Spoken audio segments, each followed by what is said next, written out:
Welcome to the Nowra.org.au podcast. I'm your host, Barron Hanson, and we are recording live at Triple U Studios in Nowra CBD. What is the Nowra.org.au podcast? It is a series and collection of stories of the people and characters who make up the fabric of this town of Nowra. Today we have a very special guest. We have Commanding Officer of HMAS Albatross, Captain Paul Hannigan. Captain Hannigan's journey began in 1989 when he entered Britannia Royal Naval College in Dartmouth, following his graduation from Napier Polytechnic in Edinburgh, and where he earned an engineering degree. He earned his Royal Navy pilot wings in 1991. For 17 years, he served as a helicopter pilot in the Royal Navy, seeing operational service in Northern Ireland, the former Yugoslavia and Iraq. However, in 2006, Captain Hannigan made a bold move, immigrating to Australia with his wife and 3 daughters to join the Royal Australian Navy. Since then, he has held several key positions as a naval aviator, but one of his most notable achievements came during the catastrophic 2019-2020 bushfires that devastated much of the south coast. As Commanding Officer of 808 Squadron, Captain Hannigan led operations with the MRH90 Taipan helicopter, providing vital support to the community in a time of crisis. Now, his promotion to captain and appointment to HMAS Albatross mark a crowning achievement in a career that spans over 40 years. Known for his inclusive and decisive leadership style, Captain Hannigan has earned the admiration of his peers and inspires all those who serve under his command. Welcome, Captain Paul Hannigan. Thank you, Barron. It's great to be here. How does it feel having that bio read to you? It's quite a list of achievements there. Yeah, I always find that a little embarrassing, I must admit. And of course, it really says nothing about who I am. It really just talks to what I've done and the badges of military rank that I wear and have worn. So when I'm faced with having had the bio read out in front of an audience, I do like to follow up with a little more about who I am. Yeah. And I think that really rounds and completes the picture for many. And I find that we're often caught in that trap, particularly interviews or when we sit down and somebody asks you to say something about yourself. It tends to be what our career achievements have been and what are the things we've done. It doesn't necessarily talk to who we are.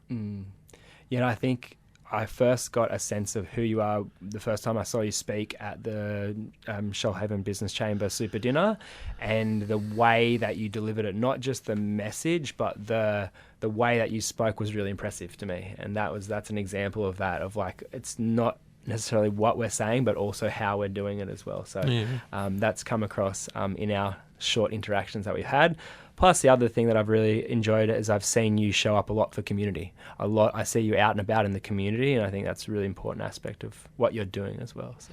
Well, that's great. Very kind words. Thank you, Barron. And of course, and supported by my personal values of connection and trust. Yeah. So showing up in the community really is all about me demonstrating that value of connection to me really is important and is my guiding light. Yeah, beautiful. Well, today on this podcast, I'm going to ask you some questions about Nowra, some easy ones, some softballs to get started, and then we will get into some personal stuff. But what is the most underrated thing about Nowra that people always get wrong?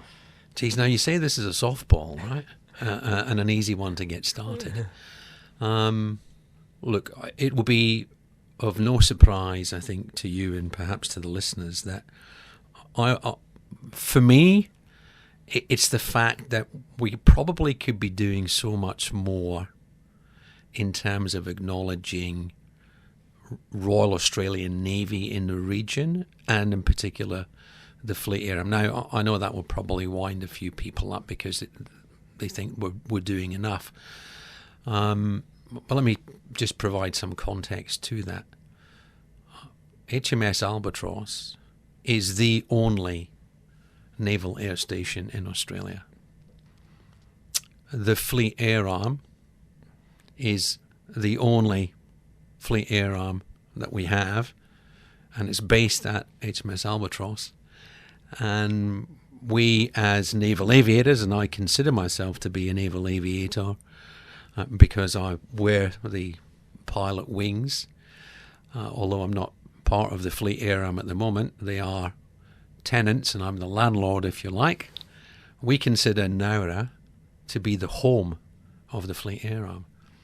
And I think perhaps selling that more would benefit not just the local community, but those who visit as well. Now, I know that there is an ongoing discussion around replacing the chopper on the stick at the moment. I get that.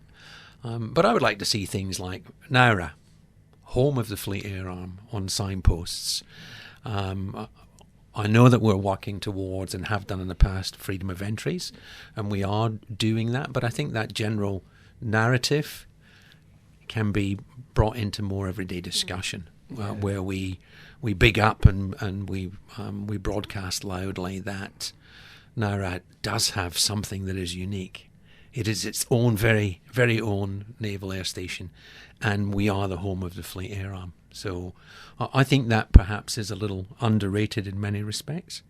And it's not that necessarily people get it wrong, but I have been walking through the streets of Nowra in my uniform, and people have come up to me and asked me, what is the uniform am I wearing? And when we do Anzac Day parades, people come to me and go, oh, I didn't realise that we had, Navy in the town, or we had so many Navy in the town. So if we're still getting questions and statements like that, then there's something missing, I think. Yeah. So I guess that's where I sit in terms of providing some context to that comment. Yeah, that's actually a really interesting point, because I think when I grew up here, the chopper was on the stick, and then there was a plane on Albatross Road as well. And so always growing up, that was very front of mind. And I remember as kids, we'd go to open days, like air shows and things like that. But I can see how this generation, Albatross is kind of hidden away out there. If you don't go west of Nowra, if you just head down the highway, you don't really know that it's tucked away out there. And so between those two things, no more choppers on the stick, and then, not driving out that way. So I can see how, we're never going to be able to change the location of Albatross, right? Yeah. But the chopper on the stick is temporal. Yeah. Right now, as we're having this conversation, it has been removed, but it is going back, and there is a community pool. So yes, we will have the chopper on a stick, and of course, it's, as you quite rightly mentioned, the Sea Venom that was on a stick previously was all about tying the community to Albatross and to the Fleet Air Arm. So that is something we do. Yeah. I just think, there is more probably that we can do that we're not doing.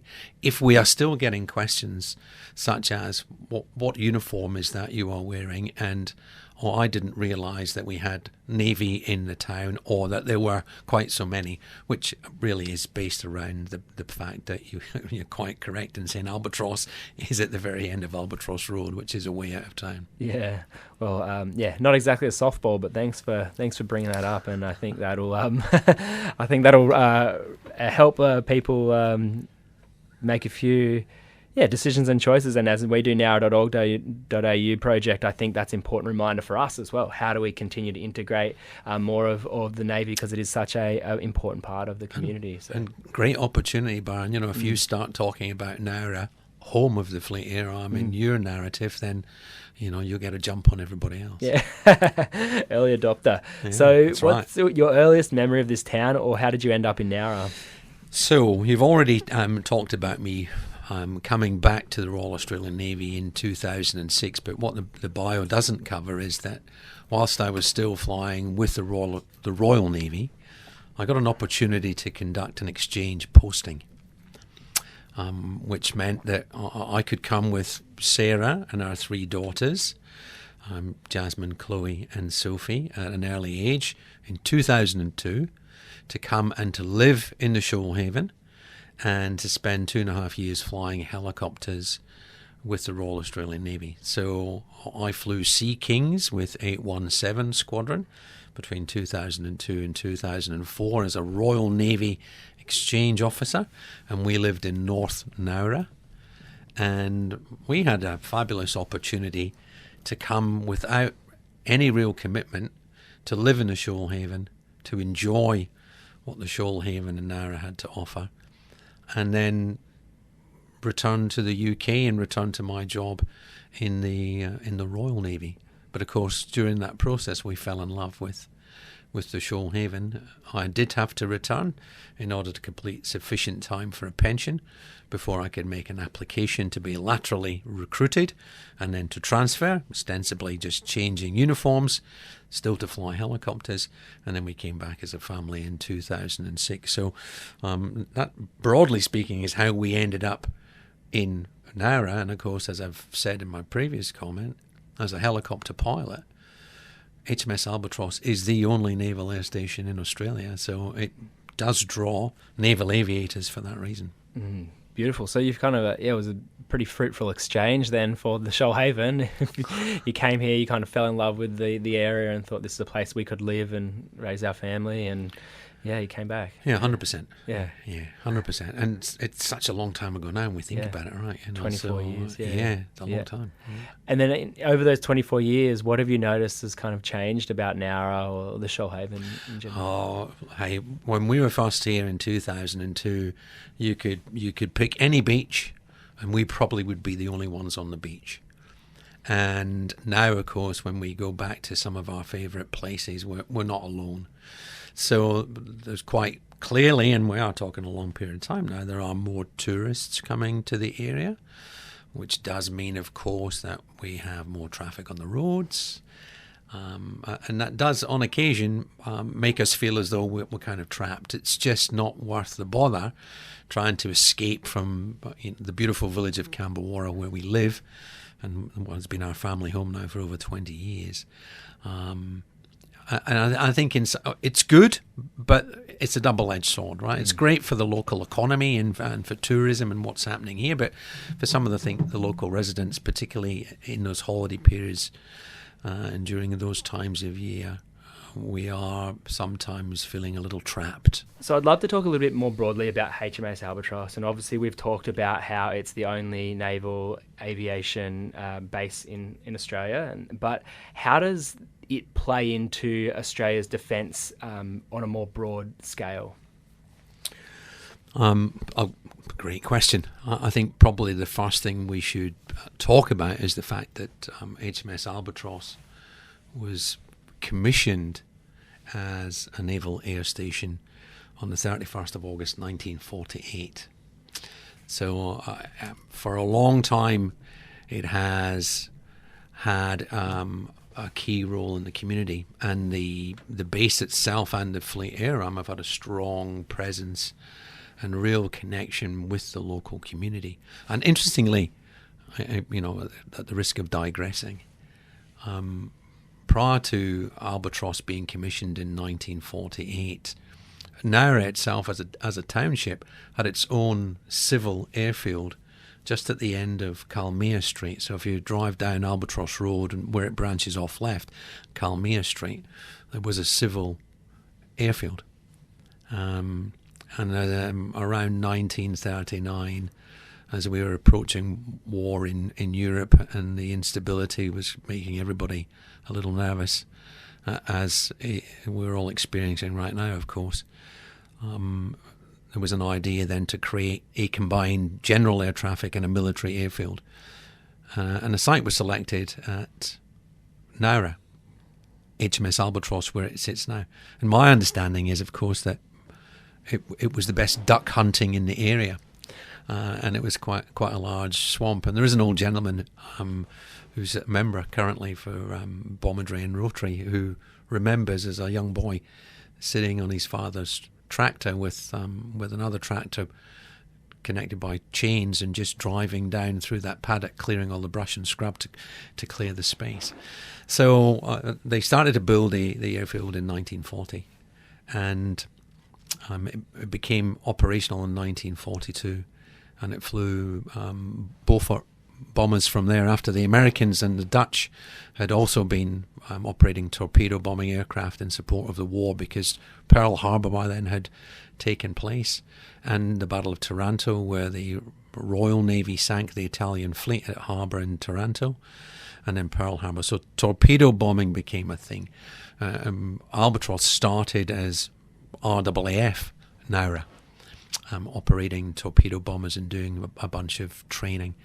And then towards the end of the war, 1944 to 1946, the Royal Navy Fleet Air Arm decanted from the aircraft carriers in the Pacific and operated from RAF Base Nowra for 2 years, and they commissioned it as Her Majesty's ship Nabbington for a couple of years. So that ended in 1946, and then there was really a stay of operations for a couple of years until the government decided that the Royal Australian Navy would have its own air arm, and the Fleet Air Arm as a concept was introduced with HMS Albatross commissioning shortly thereafter on the 31st of August 1948.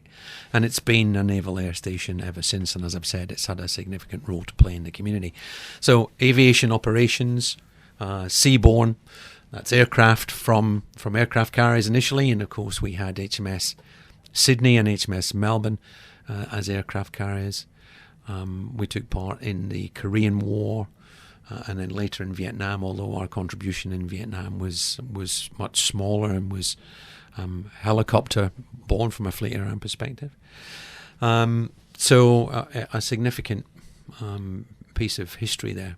What we do now, of course, really centres around the MH90 Romeo Seahawk, which is arguably the world's most advanced anti-submarine warfare helicopter.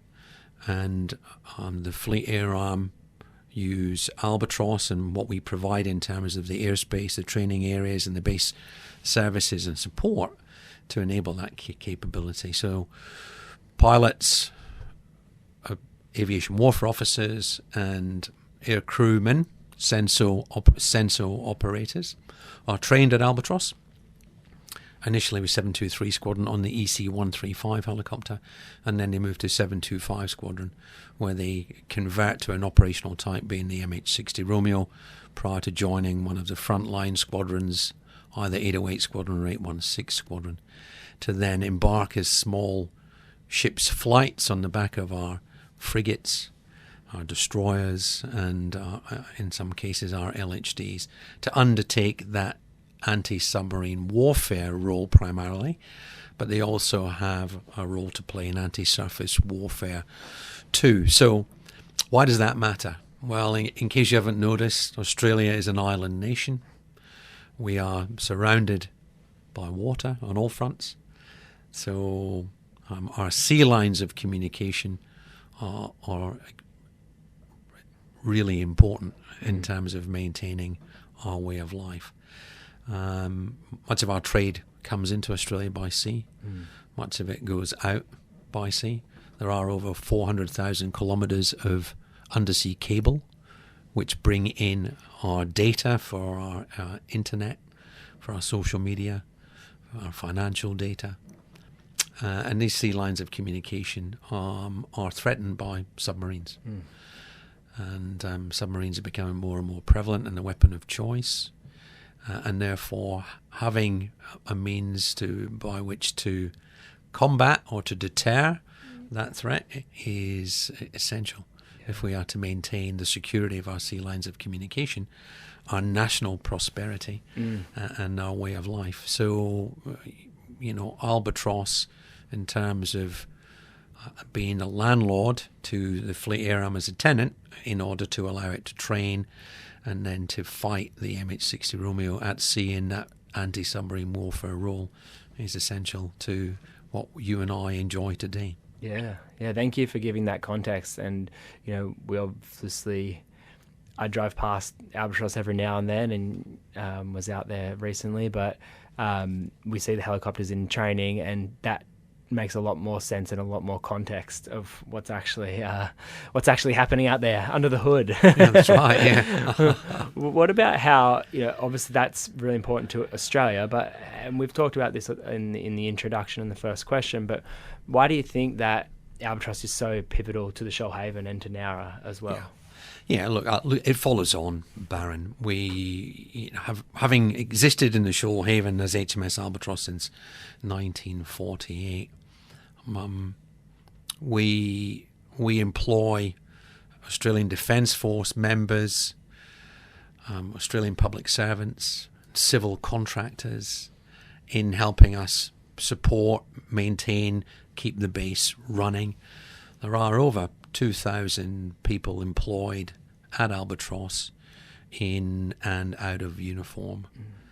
And, I don't have the exact figure, but, broadly we're talking hundreds of millions of dollars to the economy on an annual basis. Our people live in the Shoalhaven. Our people shop in the Shoalhaven. Our people send their kids to school in the Shoalhaven, and they contribute to civic life in so very many aspects. So it's a significant role we play as a major employer in the area. We just happen to do that in uniform, and of course, by doing it in uniform, we give what we call service, and we're all familiar with service, but service by definition for a uniform member is that selflessness of character to put the interests and the security of the nation and the community ahead of their own. Yeah. So we're asking quite a lot of our service people. Yeah, I mean, if I think of the population of the Shoalhaven is 108,000, and so if you're saying that's 2,000 people actively employed by Albatross, uniform and not uniform, that's about 1 in 50, but that's not including families and kids as well. No, that's right. And so the actual impact of that is the ripple is actually quite large when you consider those numbers. Yeah, I had a meeting just a few weeks ago with our Defence School Mentor Network. So invariably these are partners, women whose husbands are in defence, and they are employed in schools to look after the defence kids. And we wanted really just to understand how many defence kids were we talking about. We didn't have all of the defence school members in the room, but we had the vast majority. And I think when we got above 600 plus kids broadly are what we're talking about in terms of, in our immediate sort of local area. It's significant. So, when you add it all up, it's a huge footprint. Yeah, and then of course veterans as well. I find that that a lot of people that I meet have maybe retired. They've done their service and they decided to stay here. As have you. You moved here because you enjoyed the lifestyle and the environment. And so there's that veteran imprint as well is quite significant. And the community engagement piece for us is significant. Yeah, because our activities, whether just the daily routine or in times of emergency response, invariably intersect with the local lives of residents and community members. Yeah. So, and some might not even know that they're interacting with a defence member. Yeah, yeah. And those close ties that have been established now for some 78 years mean that local community members invariably have a prolonged and very close connection to somebody who's probably in the Navy. Yeah, definitely. And that was my experience growing up here. Certainly at school and high school and playing sport, there was a lot of Defence Force kids and a lot of Defence Force adjacent families that played big roles in those community organisations. What are some of the challenges commanding a base like HMS Albatross? Yeah, so HMS Albatross sounds like it's a ship. And of course, in the Navy, it is a ship. It's a shore establishment, but it's still a ship. Now, if I were to be the commanding officer of a ship, then I might have 150 men and women inside my ship. And when I walk up the gangway on a daily basis, then I have them all reasonably close to hand. And I can, what we call, walk the deck plates, which means I can get out of my cabin or my office and I can walk through the ship at various levels and layers, and I can engage with all of the individuals in my ship in their departments, whether they're the chefs in the galley, whether they're the stewards in the canteen or in the officer's wardroom, whether they are the technicians that work in the engine room. I can walk the deck plates and I can engage with them relatively easily. And it was the same when I was the commanding officer of 808 Squadron during the bushfires. I had a large hangar with offices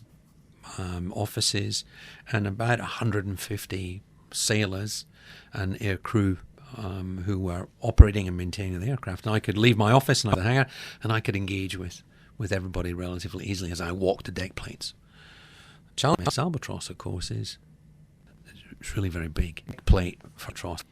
We have somewhere in the region of 17 resident units, so I'm the landlord for 17 tenants who are all working and operating from Albatross. Yep. So in order to maintain that connection and that relationship, because relationships matter, I've got to do a lot of getting about, which means my calendar is extremely busy with opportunities to meet the head of resident units, so the CEOs of squadrons, the commander of the Fleet Air Arm himself, and just ensure that they're getting the service they need, or for me to update them and just continue to build those relationships.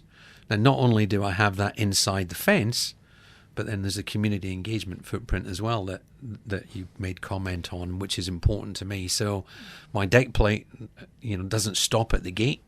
Yeah. It extends right into town here, which is why you find me here today as well. Yep. And that can be a challenge to manage because I only have so much time in my day and so many days in the week. And of recent, I think probably my wife will tell you, I don't like to say no. So if somebody asks me to do something, particularly from a community engagement perspective, I'll say yes in the first instance. At times I can find myself stretched. So that's the challenge, I think, for me with such a big ship. Yeah, you parked your ship right in the middle of the Shoalhaven. I did. Yeah. It is an aircraft carrier, right? And it was a question I had on community radio during the bushfires when there were some challenges around ships that we had available and they were moving up and down the coast, and I was challenged about why we didn't have an aircraft carrier parked off Jarvis Bay supporting the immediate sort of locality. And I said, well, you do actually. It's called HMAS Albatross. Yeah. It is the biggest aircraft carrier. And the radio jock just paused for a moment and thought, oh, you're absolutely right. We just hadn't considered that we're just landlocked. Yeah. We don't move, but we can still provide a whole bunch of services in a similar way. Less barnacles. That's right. So if people would like to engage more with HMAS Albatross, what is the best way for them to do that? Well, we have a fabulous Fleet Air Arm museum, and we are in the process of trying to dial up that community engagement piece again with the museum. It does sit outside of the fence, so from a security perspective, there are no issues with members of the community and tourists visiting the museum. We've got some fabulous old naval aircraft in there, and we have members who make themselves available when the museum is open to take questions and in some cases to lead guided tours around the museum and tell stories. That's a great way, of course, to do that, and I certainly would encourage that.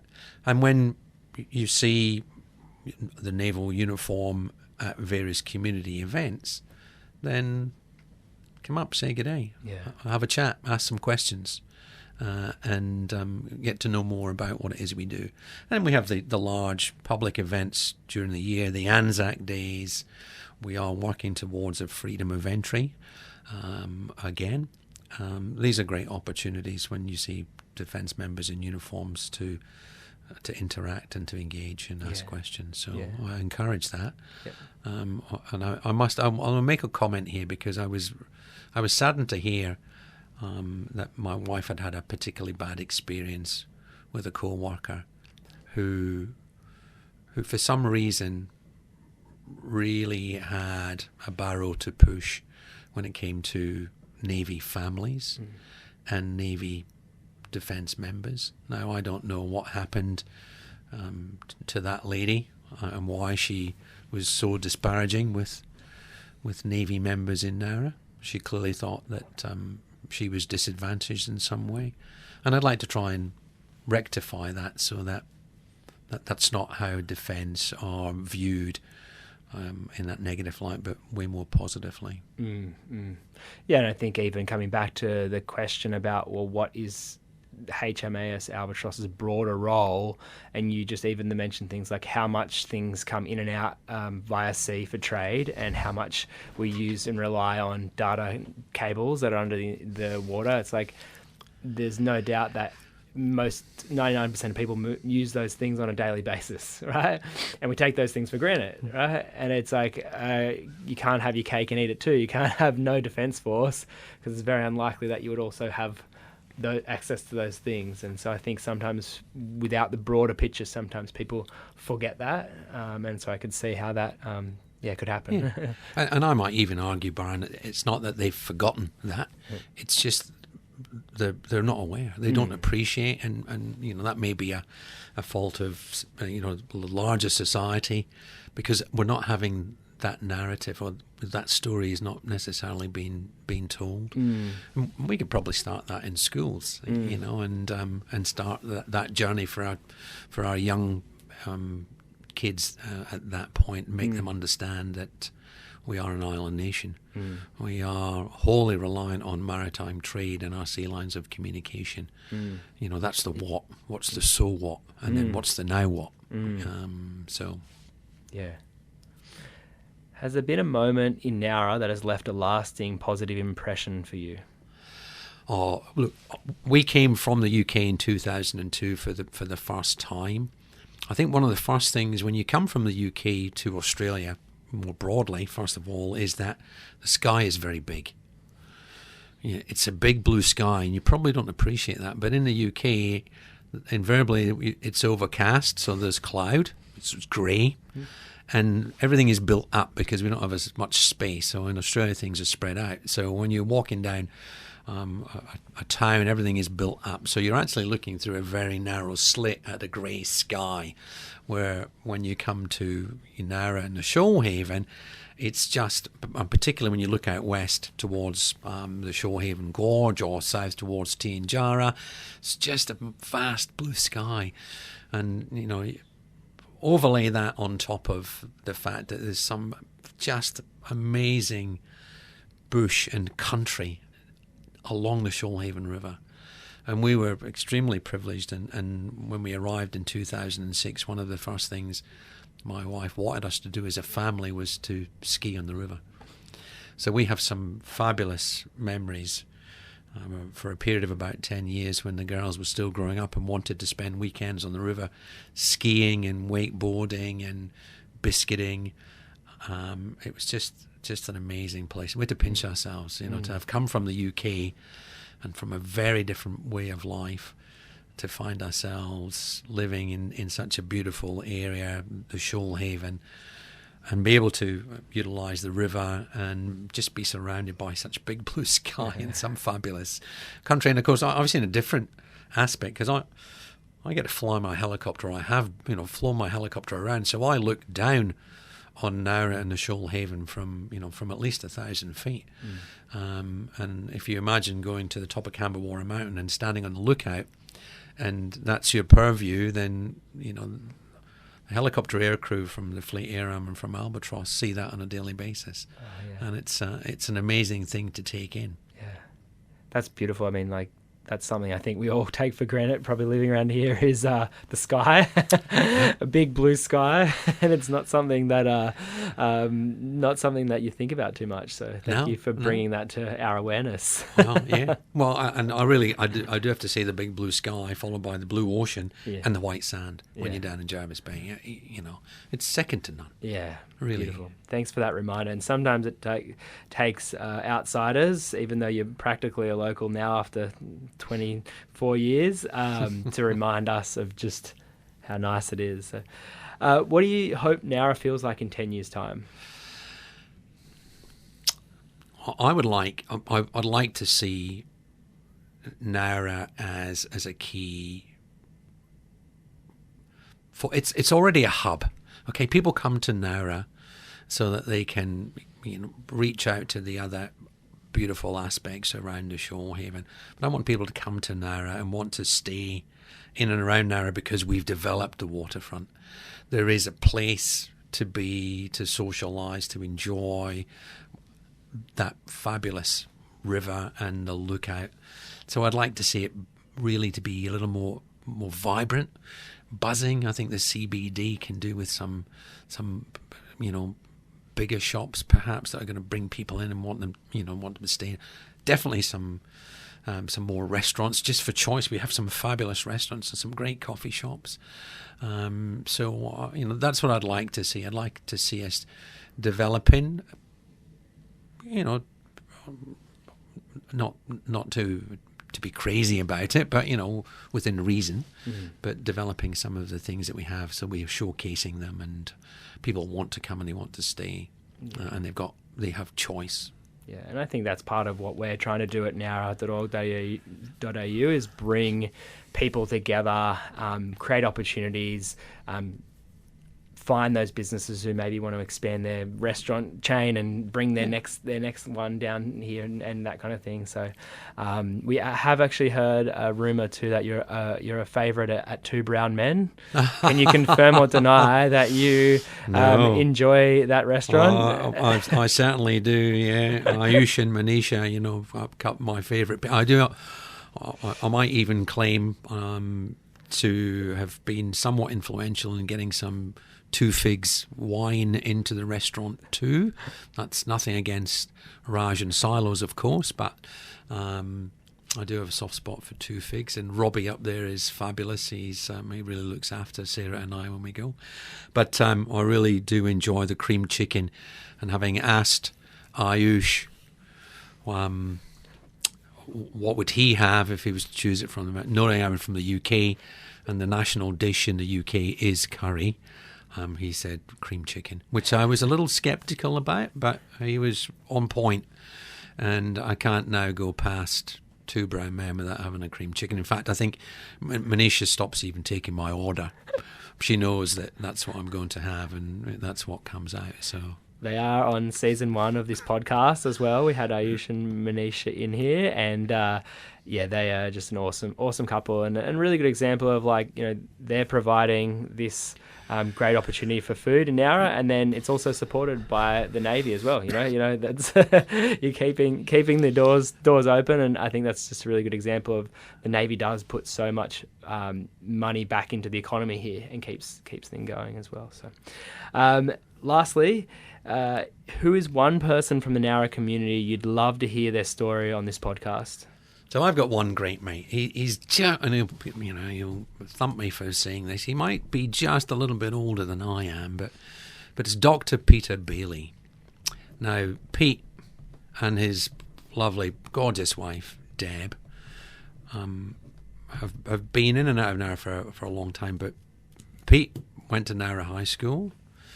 He is the former principal of the Illawarra Sports High School in Berkeley for a number of years. He's been retired since, and he lives in Maru Meadow.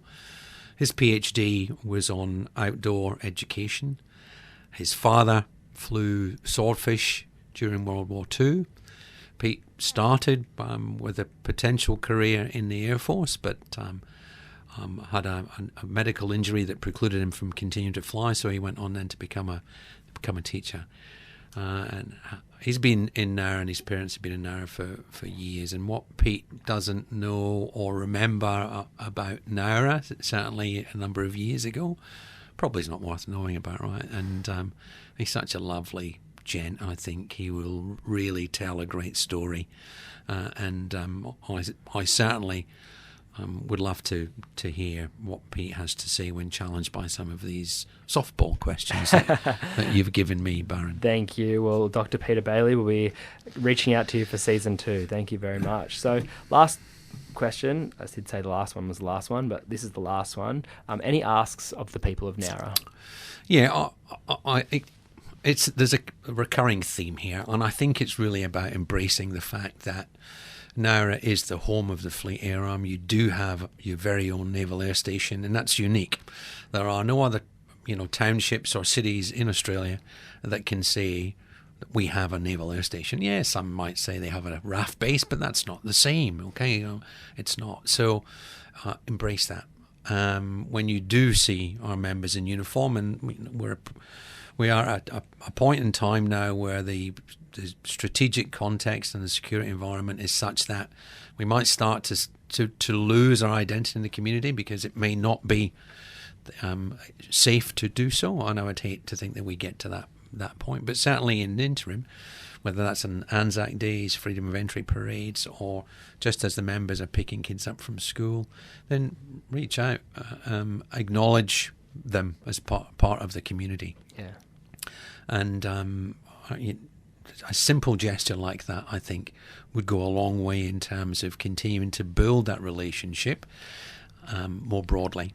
And I know that it will be appreciated by our uniform members. Beautiful. Well, thank you for sharing that. And as I said, I really have enjoyed seeing you in the community and seeing the way that your quality of being when you're very present, when you're engaging with the community, and it's really lovely to meet you. And I've met your family as well at those events, and just the way that you guys show up and have a commitment to this community is really appreciated. So I think you're doing a great job at helping to build that bridge between us civilians and all of the Defence Force and Defence Force adjacent people as well. Yeah. So that'll be three bridges in there and then.